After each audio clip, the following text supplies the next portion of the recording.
कई बार सुना होगा।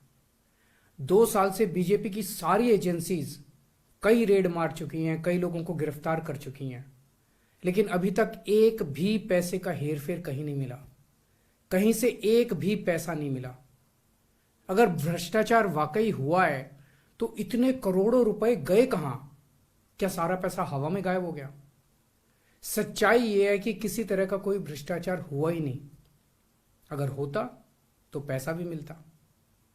ऐसे फर्जी केस में आम आदमी पार्टी के कई नेताओं को इन्होंने अभी तक जेल में रखा हुआ है।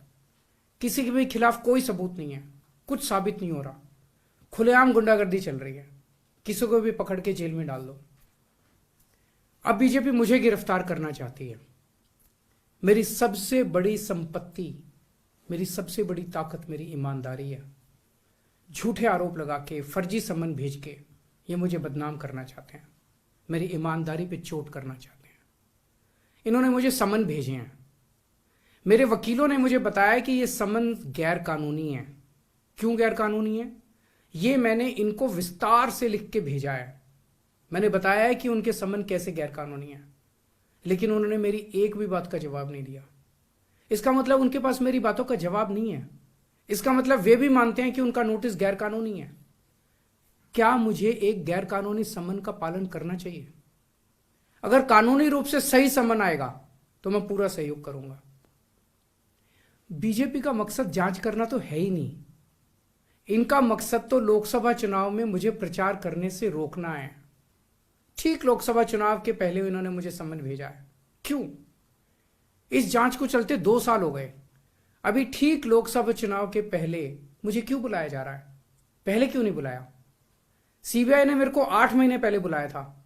मैं सीबीआई में गया था, उनके सारे जवाब भी दिए थे।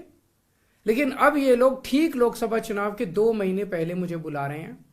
तो बीजेपी का मकसद कोई पूछताछ करना थोड़ी है। इनका मकसद है पूछताछ के बहाने केजरीवाल को बुला लो और उसे गिरफ्तार कर लो, ताकि मैं लोकसभा चुनाव में प्रचार ना कर पाऊं। आज बीजेपी भ्रष्टाचारियों को नहीं पकड़ रही, बल्कि खुलेआम ईडी और सीबीआई का इस्तेमाल करके दूसरी पार्टियों के नेताओं को तोड़ के बीजेपी में शामिल करवाने का काम किया जा रहा है। एक नहीं, 2 नहीं, कितने उदाहरण हैं जहां किसी पार्टी के नेता के खिलाफ ईडी सीबीआई के मामले चल रहे थे या उन पे गंभीर आरोप लगे हुए थे। जैसे ही वो नेता बीजेपी में शामिल हुए, उनके सारे पुराने मामले बंद कर दिए गए या ठंडे बस्ते में डाल दिए गए। तो जो इनकी पार्टी ज्वाइन कर लेता है उसके सारे मामले रफा दफा कर दिए जाते हैं। जो इनकी पार्टी में नहीं जाता वो जेल जाता है।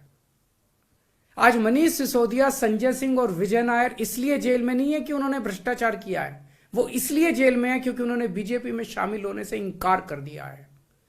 आज हम बीजेपी का मुकाबला क्यों कर पा रहे हैं? क्योंकि हमने कोई भ्रष्टाचार नहीं किया। अगर हमने जरा सा भी गलत काम किया होता तो दूसरे भ्रष्टाचारी नेताओं की तरह आज भी हम बीजेपी में शामिल हो चुके आज तो होते आज तक। इस तरह देश के ईमानदार नेताओं को जेल में डाल के और भ्रष्टाचारियों को अपनी पार्टी में शामिल करवा के ऐसे तो देश आगे नहीं बढ़ सकता। ये क्या चल रहा है? ये जो कुछ भी चल रहा है बहुत खतरनाक है। ये हमारे जनतंत्र के लिए बहुत गलत है। इसे रोकना होगा। मैं हमेशा देश के लिए लड़ा हूं। मेरा तन मन धन देश के लिए है।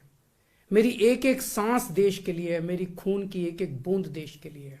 मेरे शरीर का एक एक कतरा देश के लिए समर्पित है। हमें मिलकर देश को बचाना है। मैं पूरी जी जान से इनके खिलाफ लड़ रहा हूं। आपका साथ चाहिए।